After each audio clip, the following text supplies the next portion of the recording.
is CNN 10, and I'm Carl Azuz. Wherever you're watching, thank you for taking the time for our show. North and South Korea are working toward reducing tensions on their shared peninsula. On Tuesday, the two sides held face-to-face talks for the first time in more than 2 years, and after a day of negotiations, North Korea agreed to send a delegation to the Winter Olympics in Pyeongchang, South Korea, and to continue holding talks with its southern neighbor. South Korean President Moon Jae-in says his goal is to, quote, resolve the North Korean nuclear problem and solidify peace during his term. He recently discussed his concerns that the international pressure on North Korea to give up its nuclear weapons could raise tensions and cause unintended fighting. But President Moon also said that U.S. President Donald Trump, quote, deserves big credit for bringing about the inter-Korean talks, as they could be the result of U.S.-led sanctions and pressure on North Korea. President Trump had said this in a tweet last week when North and South Korea reestablished communications with each other and agreed to hold talks. A North Korean government-run newspaper criticized the American leader for, quote, boasting of diplomatic success. The U.S. is an ally of South Korea, and those two countries regularly hold military drills together. They say they're practicing defensive maneuvers, but North Korea says they're practiced for an invasion. The exercises are not happening right now, though. The U.S. and South Korea suspended the drills for as long as the two Koreas are holding talks and as long as the Olympics are taking place in Pyeongchang, South Korea. They say that sports and politics shouldn't mix. But this week's breakthrough talks show what can happen when they do. After months of escalating tension, it's the Winter Olympics to be held in South Korea that has succeeded where diplomacy has not. But perhaps we shouldn't be so surprised. Since ancient Greek times, the IOC's so-called Olympic truce has ensured that athletes can travel in safety to and from the Games. And over the years, its influence has been keenly felt. North and South Korea have marched side by side at the Games 3 times, at the 2000 and 2004 Summer Olympics and at the Winter Olympics in Turin in 2006. During Barcelona's Summer Olympics of 1992, which marked the end of the Cold War, Germany competed under one flag for the first time since 1964, while South Africa was invited to compete after a 32-year ban following the repeal of all apartheid laws. There have also been times when the Olympics has been used as a political punchbag, such as the American-led boycott of the 1980 Moscow Games, where protests over the Soviet invasion of Afghanistan reduced the number of participating nations to just 80. But it's the symbolic gesture of seeing athletes from divided nations together and the much-needed message of unity it brings that reminds us time and again of the power of sport. Christina McFarlane, CNN, London. Up next, a restart in the search for a missing passenger jet in the Indian Ocean. Malaysian Airlines Flight 370 vanished on March 8, 2014. It was flying from Kuala Lumpur, Malaysia to Beijing, China with 239 people on board. But it suddenly changed course during its trip and headed toward the southern Indian Ocean. Some pieces of the plane have washed up in Tanzania and islands east of the African continent.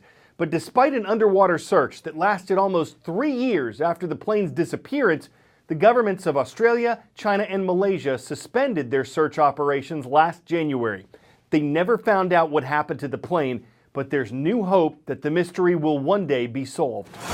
Well, the official government-led search into what happened to MH370 ended about a year ago now, but now this U.S.-based private company called Ocean Infinity says it will pick up where those governments left off. The official search went over an area of 120,000 square kilometers. That was at the time where investigators believed this plane would be most likely to be. But at the end of that search, investigators also pointed to a 25,000 square kilometer area nearby. They said that could also be an area where this plane could be found. That smaller area is where Ocean Infinity says it will be focusing its search, and it says that it has the technology to do so. It said it's different than what the government's used. It said that they have these things called autonomous underwater vehicles. That means that they're underwater vehicles that are not tethered to ships on the surface. Because of that, the company says that they can go deeper, collect higher quality data, and it makes their technology ideal for this search. The search terms, the deal that they struck with the Malaysian government, this will be a 90-day search, only about 3 months to search this 25,000 square kilometer area, and it's a no-find, no-fee deal, meaning that if the company doesn't find the plane, then they're not going to get paid by the Malaysian government. They're taking on the economic risk, at least to start. And while the whole world is interested in what happened to this plane, what caused it to disappear, the people who are most interested in finding out what happened would, of course, be the family members of this 230 plus people who disappeared when the plane itself disappeared. We reached out to some of those family members who live here in Beijing earlier, and the general theme was that they are happy that the search is continuing, but they say there's been a lack of transparency in this process going back years, and despite this latest development, they're not really expecting anything to change. Matt Rivers, CNN, Beijing.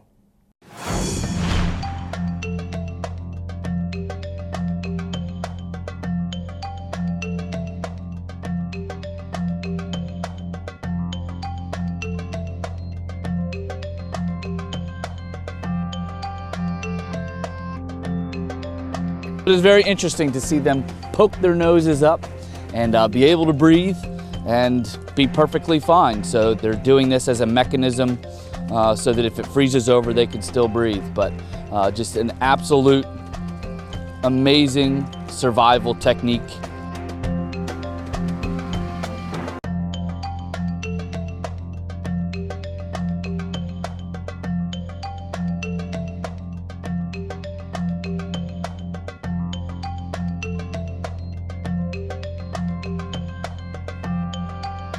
This week looks much better, buddy. It'll be in the 60s. You'll be out in the sun, sun-tanning, and enjoying life. 10-second trivia. What do the ISS, Ganymede, and Pluto have in common? Are they all man-made, moons, Roman gods, or satellites? Because they all orbit a planet or the sun, these are all examples of satellites. There's some mystery surrounding a U.S. space launch that apparently failed earlier this week. It involved a spacecraft named Zuma, and that was aboard a rocket from SpaceX, a private company that receives billions in funding from NASA. SpaceX has had some failures in the past, but it says its rocket did everything right in this launch. Not a lot is being said about Zuma, though, the spacecraft it carried, because it's classified. It's kept secret by the U.S. government. What officials have said is that the spacecraft did not properly separate from part of the rocket. It didn't reach a stable orbit of Earth, and it's believed to have been lost. The company that built Zuma won't comment because it's a classified mission. The U.S. Defense Department also won't comment, and SpaceX isn't talking about Zuma either. Several news outlets are reporting that Zuma was probably a type of spy satellite.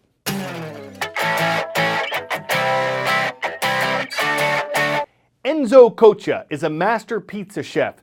Could his job one day be threatened by Rodai Man? He is not a master pizza chef, but Mr. Cocha was brought in to train the robot by wearing motion sensors that the machine mimicked. This was part of a multi-million-dollar university project. Its goal is to show that robots can be taught tasks that require dexterity, such as kneading dough or lifting the pie into a brick oven.